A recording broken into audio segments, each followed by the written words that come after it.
We're now going to move forward with our second half, in which President Francis Ricciardone will provide us with an update regarding COVID-19. So specifically, Mr. President, with more than 6 months of experience, AUC has had working to provide our community with the types of infrastructure necessary to continue its function through our teaching our classes, including our work during the summer, which I'm happy to say I was a part of, and it was so very wonderful to see how quickly our IT department and the entire AUC administration moved so quickly to put in place the resources necessary to maintain connectivity with our students and among ourselves. Certainly the efforts that are continuing with the fall. So what are the main issues is AUC considering now? What is considered very, very important for our community as we move into the next phase and as we continue to navigate COVID-19? Thank you very much for those questions, Doris. And again, we're queued up to go into great detail if people wish in response to the questions we've been receiving. In the big picture way, let me just reaffirm what hasn't changed. From the outset, we've stated our purpose, our goal at the very high level is, number one, enable all students to continue their educational journeys on progress without missing a beat. And I'm very grateful to, especially the students and faculty together and the staff who enabled that for the success we've had. It's really been quite brilliant. I think we're doing as well as anyone else in the world in that no one believes that online learning is a substitute for face-to-face learning. We all prefer it, we enjoy it, we feel it's more impactful, although there are some advantages for some learners online as well. We've discovered those. People can repeat recorded sessions to their pleasure, as long as there's that interactivity that AUC is famous for. Our very, very low student to faculty ratio enables us even to have online learning be as successful, approximately successful, but we're not satisfied. The second goal was to keep everybody healthy, to minimize the risk and to mitigate the risk. So those things haven't changed, and I'm very pleased with all we've learned and developed to meet those goals over the past 6 months. What has changed? First, we've heard loud and clear the message from our community. It's not only our students and their parents, but also faculty and staff. We want our students back on campus, physically, 100% as soon as that's possible to do so when we can do so safely and responsibly.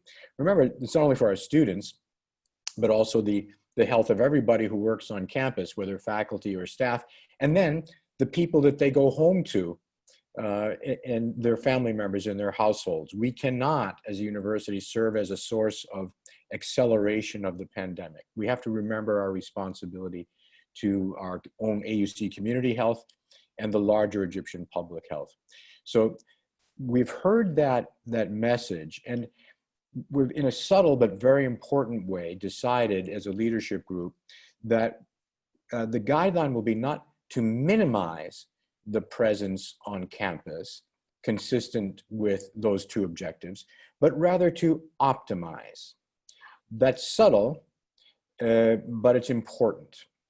By optimize, we mean we would like to do the maximum that we can do in terms of physical presence of our students in classrooms, in co-curricular activities, the maximum public activities we can do, outward-facing public educational activities that our students and faculty can also participate in, often drive and enrich, consistent with good sense, legal restrictions, policy restrictions set by the government of Egypt, the best practices we observe of universities worldwide, the guidelines of the World Health Organization, the American Centers for Disease Control, the National Institutes of Health, the best science-based guidelines for how universities can optimize their activities while protecting people.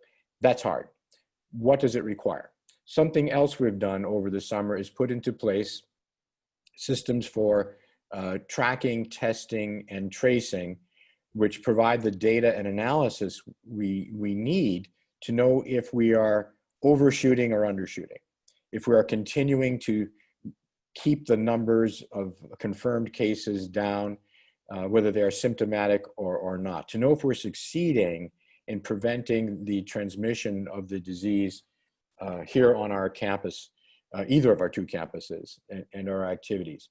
That requires improvement, honestly. I don't think there's a country in the world that is satisfied with its level of testing capability, certainly not the United States. It is a matter of great political debate, people know now. Here at AUC, we put in place some measures. We will be amping them up. And again, we can have some discussion about the specifics of those later. As we get better at tracking, testing, and tracing, we can, with greater confidence, incrementally move toward the ultimate goal of full, physically present on-campus operations, whether in the classrooms or in our co-curriculars or outside. We will move on all fronts gradually, testing at every phase to see how we can do it. I don't think it's going to be an overnight on-off, go from where we are now to 100%. Nobody should expect that. I don't think anyone does. This will take time and better measurement than is now available, I think. But I'm very confident. So far, so good. We've kept the numbers of cases very low. We've managed to sustain full online activity for classrooms and some face-to-face, and the provost can speak to that. And we're looking now to do more of what makes AUC so special in terms of enabling students not only to do online co-curriculars, but some limited face-to-face, very, very cautiously, always erring on the side of caution, and a certain amount of public-facing educational and cultural activity as well. With that, I'll conclude. Wonderful. Thank you, Mr. President. If I just might highlight a couple of the points that you raised, certainly I think the entire community, all parents, all of our constituents who are members of the AUC community will have and hold great appreciation for our institution's first priority, which is for safety. And I would also like to further highlight the key points that you referenced, that the AUC community is actively engaged with state guidelines, certainly the international community, specific to the science of COVID-19, to further ensure that everyone is safe so that we can maintain the level of engagement that we have even in this online space. So I think, again, our institution is to be commended for the types of infrastructure it has put in place and the types of leadership necessary to maintain a consistent line of engagement to ensure, as you stated, the safety for everyone. Thank you, Mr. President, for that follow-up. Let's move on to Provost Eheb Abdelrahman. So as instruction in the fall semester is, as President Ricciardone mentioned, is primarily online, how do you foresee the spring semester? Will there be more face-to-face interaction, perhaps? Certainly, the President has already given us some idea as to what potentially might mitigate an increased presence on campus. But how do you see this potentially happening for us, Provost Eheb? Thank you, Dr. Jones. I really hope that we have a clear answer to that. But what I can answer is we are ready for all modality of teaching, either fully online or fully face-to-face. Our faculty has shown to us that they are ready to take that challenge and actually help the university to move forward with our teaching. There is many people working in the background to consider the situation when we go back to our campus. And we are, as the President has mentioned a minute ago, that we are tracking the government instruction on that. And we are tracking also the public health officials' opinion about that. And once we get the green light to go back to our campus, and I echo what President Ricciardone said, it's not going to be between day and night that we will go back to our campus fully. But once we get the green light to go back to our campus, we will start going back to our campus. the decision for the spring will be out soon, because we have to announce the classes that will be in the spring semester by November 7th.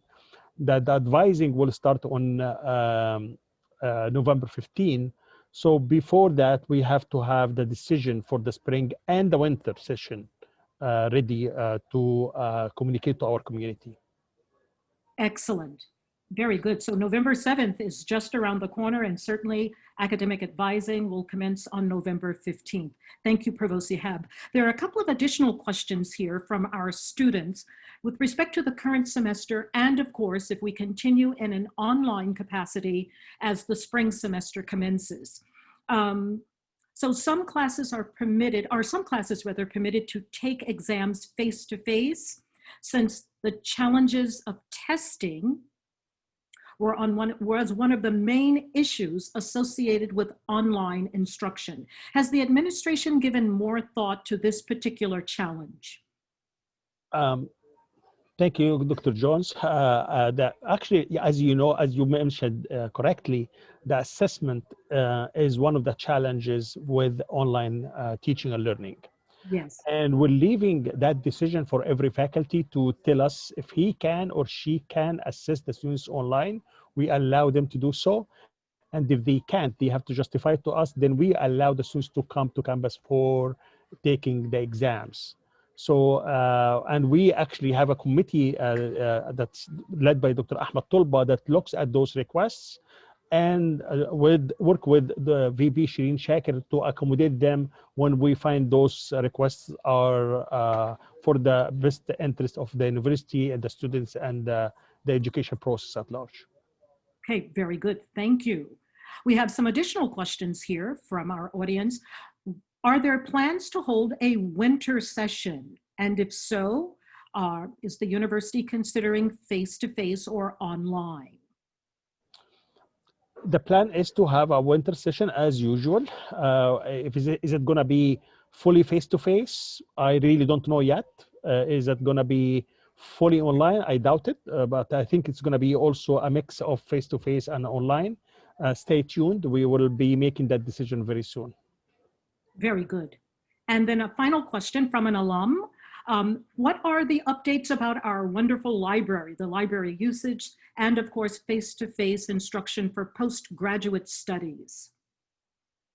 So the library resources is available to all of our students. Either we provide those services to the through online delivery. So we're committed to deliver all the materials that the students, either graduate or undergraduate, want from the library.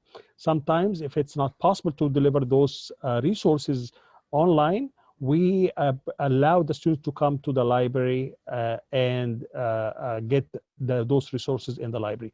But those are very limited and rare cases, because I think most of our resources in the library can be availed to our community through online as well.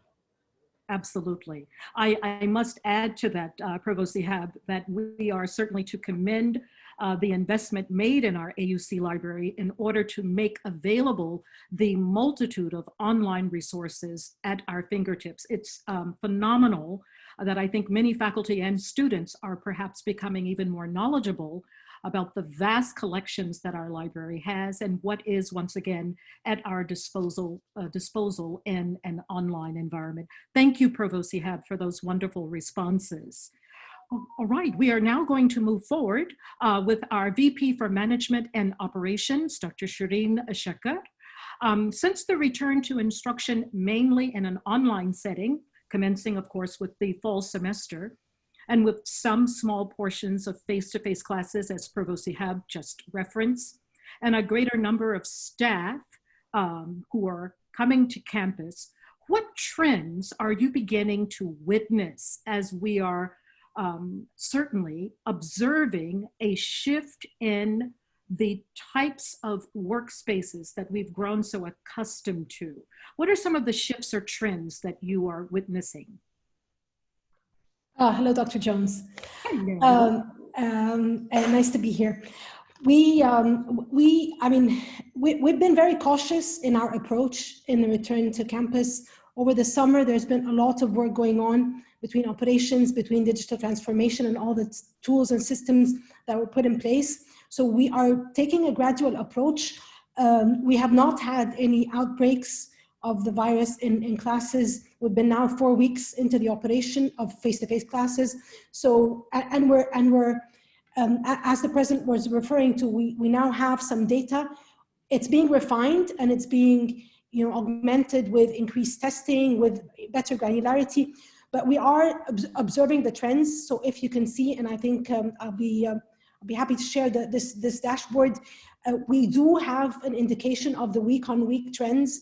So yes, we still have a number of cases that are being reported every day, and we're looking at, as with the global standard, we look at global, we look at 7-day rolling averages. So we're steady. I don't think we are we don't have any spikes so far. And that's all because of the very gradual approach that we're taking, both in terms of social distancing, whether we're talking classroom setups, whether we're talking the setup in the actual classrooms, even in the outdoors and open areas. We've got signage everywhere on the campus. We've got a very rigorous disinfecting schedule and cleaning and deep cleaning. So all that is leading to the fact that we've been gradual, we've been cautious. We're not seeing a huge surge or spike, and the trends are steady. Excellent. Oh, this is fantastic. Okay, all right. So as we continue with these wonderful updates, thank you, Dr. Shekhar, for this valuable information that it is once again, yet another example of how AUC has put in place measures to ensure that we're not seeing increased cases in COVID, that social distancing, even the very setups in the classroom, all measures are being taken to and again, going back to what President Ricciardone stated, that the first mode of action is to ensure the safety for everyone. And thank you for sharing with us the graphic. Also, some additional points here. How is AUC prepared to handle a possible second wave of COVID? Specifically when we consider news and the global news reports. For example, I'm currently here in the United States. The flu season is about to commence, and according to our Centers for Disease Control, and certainly with Dr. Fauci and others from the scientific community, that there is this expectation that we might witness a second wave or spike in COVID cases. What is AUC doing to address this potential occurrence? Yes, we're closely monitoring the Egypt and the national data, and I can share it again. But part of our dashboard is actually looking at national data, because that's a very big indication, and the number of fatalities in Egypt in general is dropping, which is looking like good news. So we're below 10 now for the last week. And of course, ideal scenario is once that number starts dropping to 0, then that means that, the nation as a whole, that the virus is getting milder and heading to a steady state. So number one, we're looking at national data. We're tracking national data. Number two, we're, as Provost Ihab was saying, that we're ready with different modalities of teaching. So if we observe a surge or a spike, then we always have the option of rolling back and into the full online mode. A third thing that we're doing in the coming few weeks will be availing at the clinic the flu vaccine, which is highly recommended to, and that will be offered to all the community. So there are, measures being taken. We'll have to see the Egypt trend overall. That is the biggest factor of the equation. What is, Egypt at large? And of course, last but not least, is closely monitoring the cases on our campus at AUC. So this dashboard that I've just showed there's several sources of that data, one of which is the health check system that's being done on a daily basis. If you want to come to campus, then you need to use the app and basically use the application. The other source of data is if you report yourself to the clinic by phone or by email, or whether you've been in contact with a confirmed case.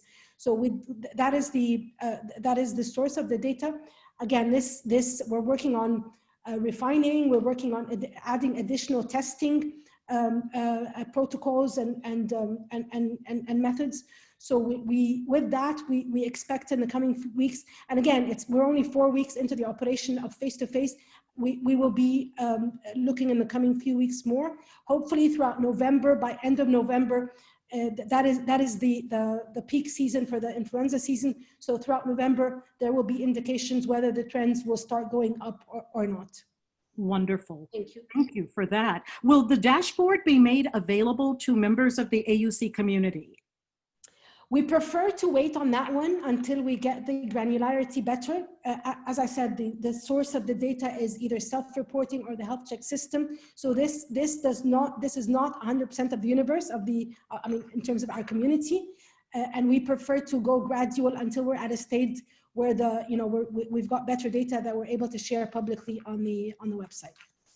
Wonderful. And one last point, while President Ricciardone as well as Provost Ihab have, of course, addressed the measures that the university is taking to ensure that we can go back to campus once there are strategic methods in place. Certainly our students, even faculty, and including myself, concerns about coming back to campus. One of our students specifically asked that if we can return to campus, perhaps even on a twice per week basis, by applying the strict measures, as you've just mentioned, Dr. Sheikha, in terms of the social distancing, setting up the classrooms rather strategically, making sure that everyone wears a mask, or that to put in place, as the student indicates here, paying a fine, that they would not be allowed on campus, just as they're currently doing with the tobacco-free policy. Could such measures be put in place to perhaps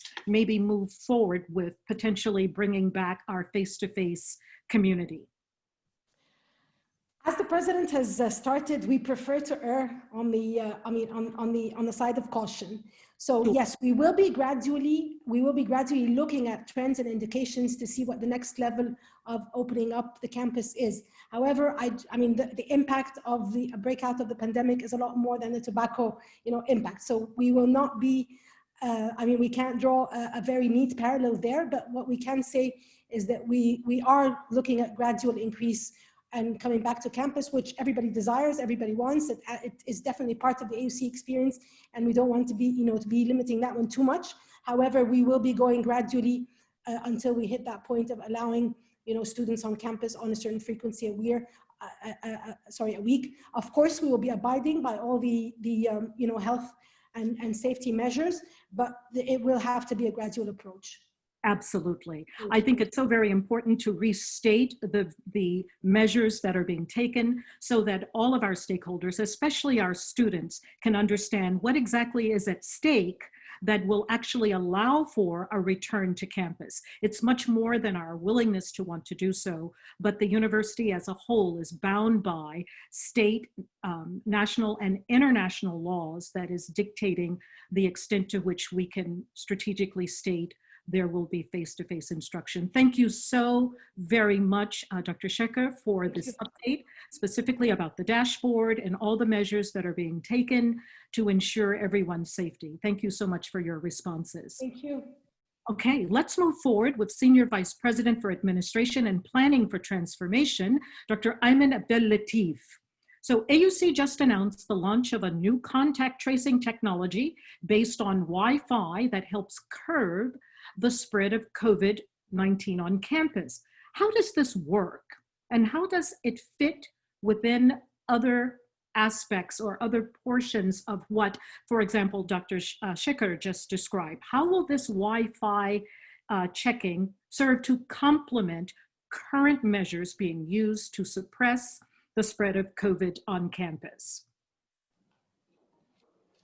Thank you very much, Dr. Jones, and always happy to be here and have the opportunity to address our students and faculty and staff.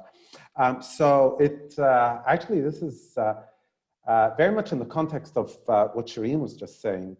We're all keen on trying to resume the experience, the face-to-face experience, and knowing the importance of keeping our community safe and sound.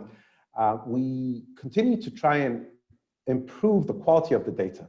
And a main factor in determining our ability to come back to campus, whether gradually or in full, is our ability to trace the contact cases when they are on our campus and determine how many people are infected by a single case. It's one of the metrics that we're measuring and are putting as a threshold for determining our ability to come back to campus. The Wi-Fi is simply a tool that's available to us. It allows us to capture information, or rather analyze information that we already have. It allows us to look at people as they enter our campus, as they switch on their Wi-Fi and get onto our Wi-Fi network. We're able to determine not where people are on campus, so we're not trying to track and infringe on anybody's privacy. But we are able to, once we determine that there is a case, we are able to determine who has been within a 2-meter proximity of that case for a period of 15 minutes or more. And then we're able to inform them. At that point, they are, it is their responsibility to take that information and use it in a way that is beneficial to them, but also to the community at large. It's important to state that this is something that depends on the individuals to. It's an opt-out mechanism, so should they desire to opt out of that system, they are. Our hope is they won't, because of the social responsibility towards the community. So it is, again, an attempt at trying to improve the quality of the data that we have and improve the decision-making process so that we are able eventually to come back to campus in a safe and sound environment.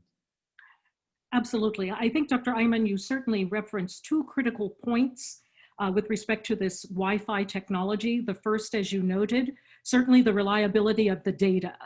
That, as we know, certainly in this age of big data collection, it's wonderful that we have the technological resources available to us and necessary to collect the data, but it also ushers in how the data will be used. And as you also clearly stated, protecting the privacy of the very persons upon which the data is based.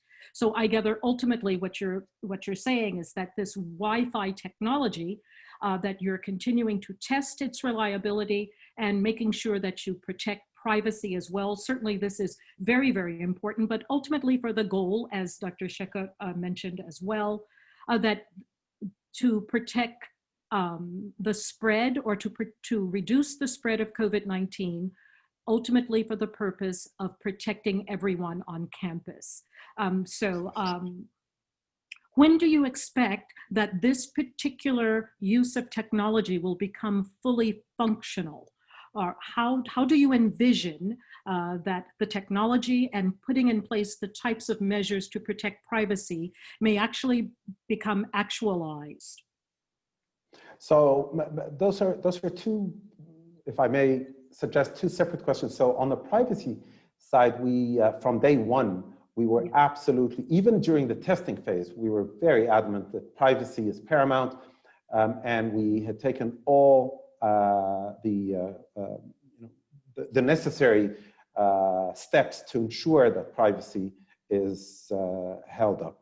Now to the first part maybe of the question, we will continue to refine the data, and it's, as you said, it's big data. So yes, the data analysis part is a big part of trying to interpret the information or the data that we have and deriving useful and relevant information and be sure to extract the right messages and the right information out of those data elements. So that's a continuous improvement type of mechanism that we've put in place. And we also we're continuing to refine our technology and the technology itself that we're using across both campuses. So in some instances, we have that technology working better than others. And it's, so we're working on upgrading our networks as well to ensure that that quality of data is something that we're moving forward on. Wonderful. Dr. Ayman, I must add as well that I do hope all of my students are listening. We are actually critically examining the impact of big data and certainly how it is interpreted for the greater good, questions about privacy, and ultimately how data can be used to improve society as opposed to suppressing the movement of people. So I greatly appreciate your providing those additional perspectives, not only for my students who I hope are listening, but for, of course, our entire AUC community. Thank you so very much. Thank you, Dr. Jones. Thank you. Okay, and then finally, I think it's more than fitting and appropriate that we end today's campus conversation by returning to our VP for Student Life, Dr. Dina Barai. We have a couple of questions certainly from our students, and I think the answers to them will be beneficial for our entire community. Will there be more student activities on campus in the coming months? And certainly we've already talked a lot about the precautions that are already in place, but perhaps maybe you can address if there will be more activities being planned on campus during the fall. As the President has mentioned, we are moving very carefully. It's Yes. not that we're suddenly opening student activities. Yes. My colleagues and I, Dean George Markey and AVP Kim Jackson, we have approved the first student activity next week. We're going to evaluate all the safety precautions, whether our lovely students have followed them to the letter.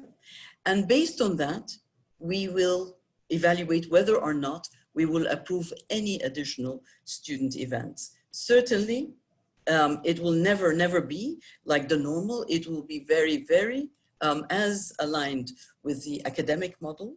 We have a low density campus. So therefore that any student events should be aligned and in parallel with that overall structure. Absolutely. So this is my, so it's good news, but it's not going back to normal by any means. We must follow safety guidelines. Yes. And this certainly is fitting. It continues within the overall dialogue that we're having in this conversation today. And then I gather the final question is, given the guidelines and the ongoing need for safety to ensure everyone's safety on campus, not only on campus, but to ensure that there's no spread of COVID-19, will there be a graduation for 2020 students? Okay. Yes, there will be a graduation, but the point is when I have gone to meet the Provost Council, and we agreed that for now we are postponing the graduation, the school-based graduation of the class of 2020 to 2021. But of course, the timing depends on the spread of the pandemic in Egypt and all the safety guidelines that we need to follow. So we have no date, but we have a commitment to our class of 2020, who are a very special class. Absolutely.